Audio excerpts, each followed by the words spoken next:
Assisted para patagalin ng depensang ito. Sobrang bilis na pagpasok JP! nila. Tapos dito nakapag-ibig na nga si Edward. Dumating na si Yue. Hindi makakapasok. Halos wala buhay mga players din ng TLPH. Ito na ba yun? Yung pagpawi ng Aurora, ginamit na rin yung Winter Crown! Oh! Balik!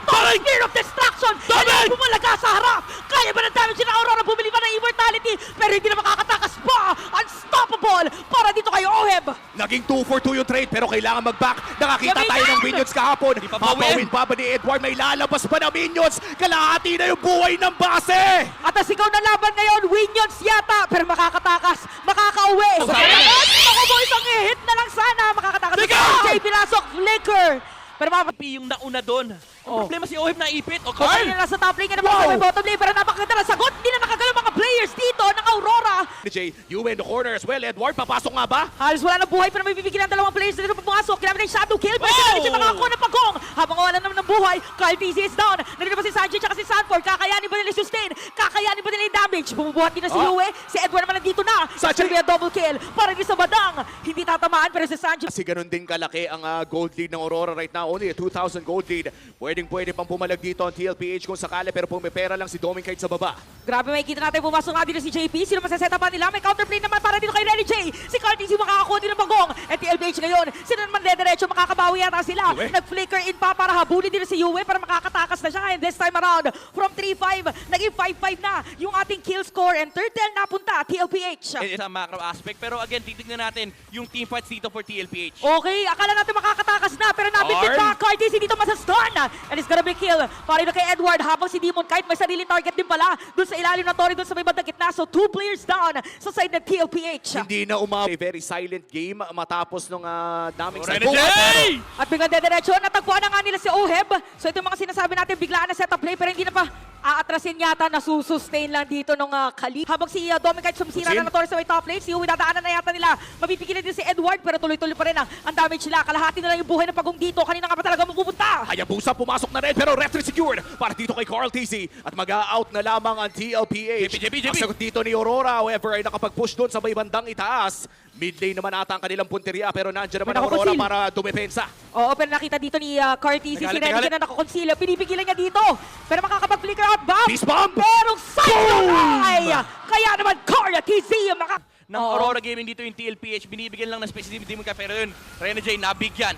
Okay, so parang nga goal ngayon yung TLPH, tapos dedepensa may lane na yun. Paano kung biglang mag-Spear of Destruction? Pero ito natin kinata. Naku! Si Owen kaya papatay na dito sa kamay. Hindi mo kaya habang si Carty. Naku, may iiwan na siya. Pero dadating na si Sanji. Makakatakas ba sila? Ah! Si Demon kahit ang target niya. Pero napatay na rin. Double kill para sa Ninja. At dediretso na nga sila. Hahabulin pa nila dito si Sanji and even JP. Mapipigilan ba? Okay, si JP na lang yata ipain nila. Kaya mamapatay na dito. Edward with a kill. Alay katawan na lang. Nag-commit kaagad sila and tama yung hula nila kasi nagpakita yung glue in the bottom lane. Ayan, nakuha na nga yung Lord. Habang si Carl TZ naman ay medyo atras na lang. Ang sakit na ni... Dahil din yung initiation ng TLPH, kailangan mahuli ni JP yung Moscow kaso may Oh! purify kasi, yun lang, muntik na. Okay, nakatakas dito si Yue. Nagamit yung Crimson. Kahit lalo wala na yung pang-zone ng glue with the split-split, hindi na ito yung dating glue. Wala Oh, silang yan. frontline. Oh, may kita natin na mag-free hit lang muna dito si Doming Kite. At grabe pa rin yung disiplina. What? Maninig ka na nga dito ni Carl Yun lang!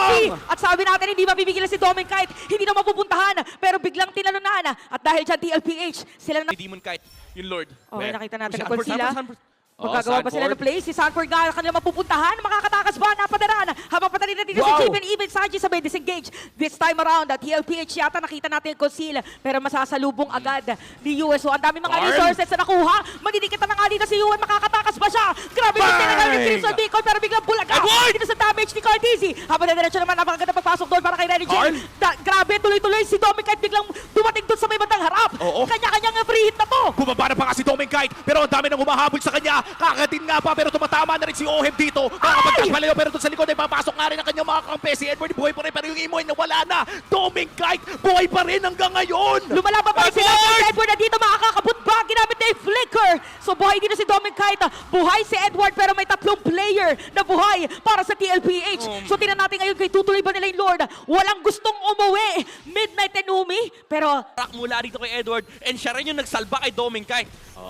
tingnan natin kung makakaabot ba dun sa may Lord. Di na makakapag-contest pa. So successfully, Kailangan nilang magbigay ng at least isa with the way the waves is controlled by Aurora Gaming. Oh, tsaka kailangan dito maging prepared din sila dun sa follow-up na suntok. from Edward kasi parang laging mas nasiselyuhan. So yung kit naman dito ng dalawang team Saya, saktong-sakto lang din for a team fight. Pero may immortality na dito si Rene J. Oo, mukhang papasok naman ang mid lane na kaliwa ng... May Lord Wave pa naman din sila pero umalis na si Edward. Ay! Uy! Okay, sumakto, ginamit yung flicker. Hindi na makakatakas dito si Yue. Habang si Domen kahit naman, makakapag-dash away. Makakapasok din si James sa may malikod, pero makapatay na siya dito ni Oheb. This is it. Habang si Demon kahit hinahabol si Oheb, nag-quad shadow pa nga. Cartesi hinahanap si Rene J. Oheb! Pero si Oheb dito, makukuha pa rin nila si Rene J. Double kill para sa kanya. May iwan na rin dito si Edward. Na-shutdown na rin dito si Demon Kite. Assisted para patagalin ng depensang ito. Sobrang bilis na pagpasok JP! nila. Tapos dito nakapag-ibig na nga si Edward. Dumating na si Yue. Hindi makakapasok. Halos wala buhay mga players din ng TLPH. Ito na ba yun? Yung pagpawi na Aurora, ginamit na rin yung Winter Crown! Balik! Spear of Destruction! Kaya bumalaga sa harap! Kaya ba ng damage na Aurora? Bumili pa ng Immortality! Pero hindi na makakatakas pa! Unstoppable! Para dito kay Oheb! Naging 2 for 2 yung trade pero kailangan mag-back. Nakakita Gamitin! tayo ng minions kahapon. pa bawin. Mapawin pa ba ni Edward? May lalabas pa na minions. Kalahati na yung buhay ng base. At ang sigaw na laban ngayon, Minions yata! Pero makakatakas! Makakauwi! Dalawang Ako ba? Minion yata! Dedepensahan! Dito na TLP! Lag ang Omega sa Minions pero hindi mangyayari yun ngayon sa ating game number 1. Si Stanford ang hahawak. Demon Kite nakaharap ng isa. Cartesi low HP na. Walang immortality na available. Makakatakas nga ba? Tapos babalik, si Rene J dito mabibitbit. Pero ginamit na rin dito yung Raging Sandstorm para mas mapalayo Coming, si coming, Sanford. coming, Ito pala yung bait nila. Nagamit na rin Spirit Destruction. By the way, si Sanford nandun pa rin sa may batalikod. Demon Kite makakasecure na din. Muli ka na makita din si Carla Tizzy. Grabe yung pag-check ng mga bush. Chine-check lahat ng mga pwesto at si Saji nakita na rin nila. So, Nila yung paparating. Pero paparating na rin yung Lord doon sa may bandang itaas. Apat ang magdedepensa para sa TLPH sa may bandang baba. Pero wala na rin ang kanilang inhibitor turret. Yung Lord ay tutunawin na ni Oheb. Mid lane nata ang punteriya ng Aurora Gaming. Rene J. Wala pang surprise engage. Pero si Rene J ha, nasa gilid. Flicker is available para sa Hitman. okay, na-depensa ulit ng TLPH dito. Game extended pero may minion wave na naman. Para dito sa... Ang ano na parang that's it eh. Oo, pwede na diretso yun eh. Mataas yung chance na mananalo din sa teamfight. Pero na-reveal na si Sanford ay nandun sa may top lane. Pero makikita natin meron magpag-poke. Itutuloy ba nila yung Lord? Hindi i-reset nila. Parang hero yung call. Habang si JP makakalahati yung buhay. Rene J medyo masasaktan lang din. So ganun kataas yung respeto ng dalawang... Ang mga minion waves, hinahanap nila ang perfect na opportunity para i-burst ang Lord na ito. Ito na yata yun ha. So para magsasecure muna ng purple buff. Dito si Cartesi, si JP magbibigay lang ng vision. Habang yung Lord 20k na lang. Yung HP, aabot ba mga players dito na TLPH yung makukuha na ng Aurora kanina. It's gonna be Rene J para masecure yung objective na yan. At makikita natin si Yuen magiging target. May iwan niya lang si Cartesi. Domen! Nawala immortality si Saji kaya napatay na rin. Si Demon Kite na rin ay mapatay. Demon Kite nandun sa may likod. Habang may sariling laban yung dalawang players dito sa may side ng orange buff. Demon Kite makukuha dito ni Cartesi. Si Yuen ata makakapag-dash pero si JP makakalapit din. Immortality, nakabili pa si Rene J, may imo din naman. Makakapag-dash flashlight. Papala na si JP. Kaya naman tatlo ang mawawala para sa TLPH. At ang Yung liwanag ni UF, flashlight yung TLPH, ang ganda na eh. Ang ganda na nung pasok ni Carl Tizzy na patay nila si Doming Kite. Pero may isa pang carry ang Aurora. Tingnan natin kung madedepensahan ba na TLPH dito. Meron namang immortality si Sanford. Pilit na nililiko yung Lord. Pero papasok na si Oheb nakakatakas pa rin. Habang mga players 5 yun, seconds. Aurora pipilitin na targetin si Oheb. Yue. Kalahati na lang yung buhay ng Lord. Kakayanin ba ng cavalry habang si Sanford ay bibigay na. Ito na yung Lord pero buhay na si Saji. Naku! Naku! Para mababalik na naman yan. Mawala na immortality si Edward. Ginamit na yung Winter Crown. Nandito yung Spear of Destruction pero hindi tumama. Hindi tumama yung Spear of Destruction. Endable na sana kung tumama lang yun. At kita natin ngayon kapit pa. Habig itong laban na talagang kailangan nila makuha yung Lord kasi wala na nga sila mga inhibitor turret. Hopa! Papasok! Sino matadala nila? Matatarget naman talaga nila. Pero may sagot na kuwi sa Raging Sandstorm para nyo kay Rene J. Habang si Arn! Cartesi halos wala na buhay. Liliko lang muna. Dedepensahan yung kanya ka-baby cakes. Kaya si Rene J nakuha na. At makikita natin dito na Doming! ng Doming Kite. Mawabili na immortality pero double kill para dito kay Oheb. Si Yue naman ata magiging tsansa ng Aurora pero isa na rin ang nawala. Si Edward ay bumagsak na. Kailangan dumipensa ng mga ibang miyembro ng TLPH. Pero mukhang ang call nila dito ay bakit pa maglo-Lord? Susubukan na ata nilang mag-end. Oo, pero para susubukan din yata ni Demon Kite.